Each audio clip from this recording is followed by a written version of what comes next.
Well, for those of you old enough to remember the Brady Bunch, you'll remember there was a refrain, Marsha, Marsha, Marsha. Well, during the Trump administration, it was Russia, Russia, Russia. Everything was proof that Russia helped steal the election in 2016 for Donald Trump. It was a cockamamie theory. There was no one more capitalist than Donald Trump. He's no commie. In fact, it was Bernie Sanders that took his honeymoon in the Soviet Union when it was still under communist rule.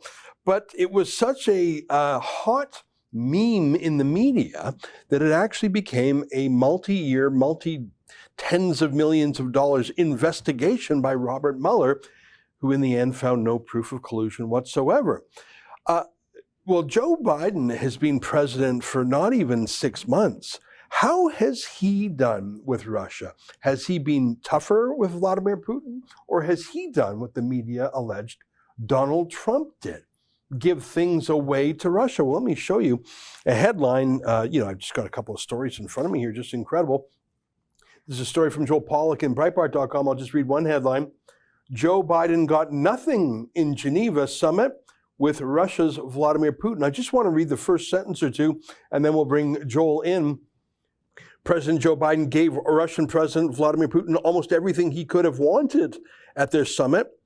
And the degree to which the summit was a disaster became evident when Putin emerged for his press conference alone with a forum all to himself. Joe Biden did not want to be seen on a platform with Putin, lest the relative strength and mental acuity between the two became too easy to compare. Joining us now is the author of these two items, our friend Joel Pollak, senior editor-at-large at Breitbart.com. Joel, I tell you, I want to jump right into these stories. There's so many terrible anecdotes and vignettes, canceling $100 million in aid to Ukraine, approving Russia's Nord Stream pipeline.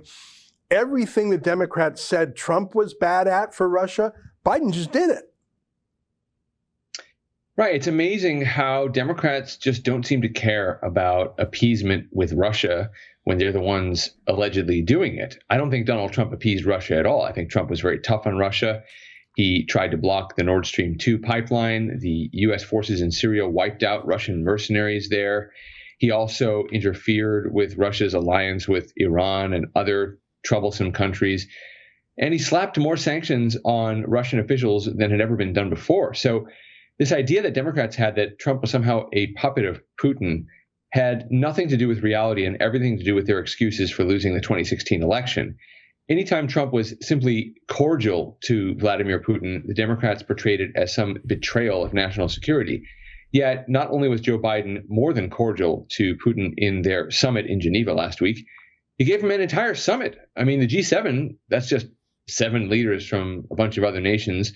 But Putin got a very special meeting all to himself, and he got it before Biden met with the president of Ukraine.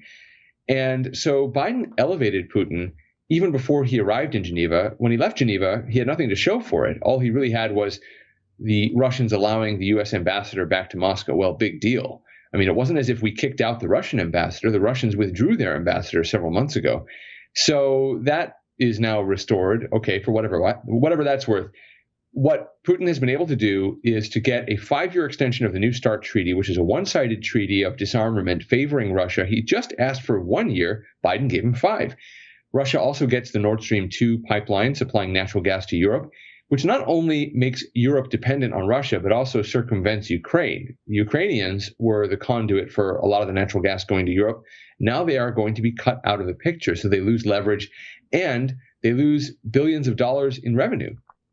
Plus, you add to that the fact that Biden is allowing Russia to cooperate with Iran to protect all sorts of bad actors at the UN and in other places. And Biden is actually appeasing the Russians while lifting sanctions on Russian officials and playing footsie with Putin in Geneva. So this is really astonishing how the media and the Democrats have decided that all of a sudden, it doesn't matter how nice we are to Russia. Russia doesn't really matter. And isn't it wonderful? In fact, CNN was talking about how fantastic it is that Biden was cordial to Putin. If Trump was cordial to Putin, they accused him of treason. You know, I'm looking through your articles, looking at all the things America gave away, and as you say, even more than was demanded. It reminds me of how much of a deal maker and a negotiator Donald Trump was.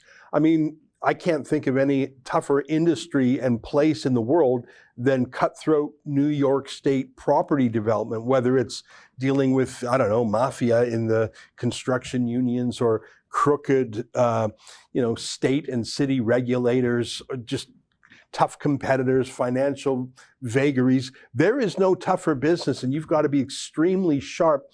As the late Izzy Asper used to say, our Canadian nickel has a little beaver on it. You got to shave the beaver off a nickel. You've got to watch every single penny. If you can survive in New York real estate, you can survive anywhere.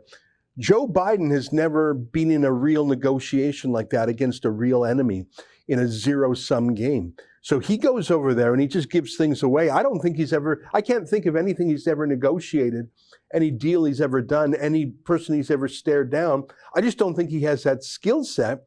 And the people around him are people who gave it all away under the Obama administration to Iran, for example. I just think we feel the lack of Trump more than ever in these foreign affairs matters. You're right that Biden doesn't have the skill set for that kind of tough negotiation. The U.S. Senate is a place where Democrats and Republicans come together to agree to fleece the American taxpayer. It's very easy to negotiate deals when your own interests aren't directly at stake. Biden doesn't have the skill set to stand up in a tough negotiation, nor does he really represent the American people. I mean, yes, of course he does. He's our Democratic leader. He's supposed to represent our interests. But Democrats, including Biden, have for decades often sought accommodations with our enemies. They often view America as the problem. They apologize for us. They feel sad that we have become involved in so many conflicts. It's a nature of our system. It's part of our systemic racism, perhaps, or our arrogance or something. But they are eager to reach an accommodation with countries that don't like us. And that's why he returned from Europe triumphant in his own mind, because he proclaimed diplomacy is back. Yeah. Of course, Trump was very good at diplomacy. Trump was probably the least war-prone of our recent presidents.